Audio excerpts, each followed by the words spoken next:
À l'horizon 2033, un nouveau bâtiment accueillera les sciences physiques et mathématiques de l'Université de Genève. Ce projet d'architecture ambitieux a été mis au concours par l'Office cantonal des bâtiments.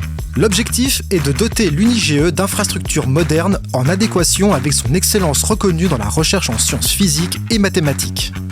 C'est donc sur ce quai Ernest Ansermet que se dressera dans quelques années un nouvel édifice à la hauteur de l'excellence académique et scientifique qui fait la réputation de Genève.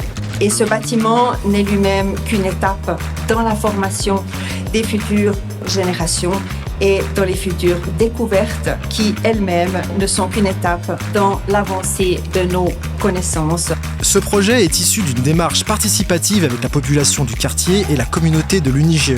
Il a permis de recueillir 450 contributions, guidant ainsi les architectes dans l'élaboration d'un projet pertinent et novateur.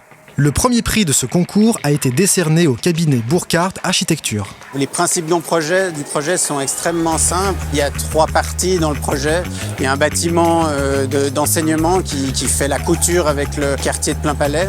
Il y a un bâtiment de grande hauteur, une tour qui, elle, est dédiée à la recherche. Et puis une base commune qui en fait relie la recherche avec l'enseignement, où vont se rencontrer les chercheurs et les professeurs et les étudiants évidemment.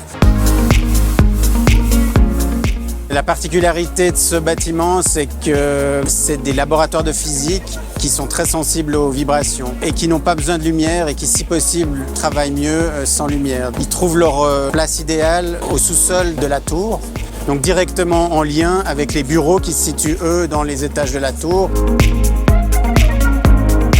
Le site qui nous a été fourni obligeait en fait à construire en hauteur. L'avantage de ce site, c'est qu'il y a un énorme dégagement sur l'arve et les ondes portées du bâtiment vont se porter sur le bâtiment même. Donc vont pas prétériter ni l'ensoleillement du quartier, ni les vues des voisins. Le quartier va redécouvrir un lieu qui était privé d'accès. Un grand parc autour du bâtiment historique va être créé et donc une accessibilité de la base et du restaurant aussi avec une terrasse et en lien vraiment avec la cité.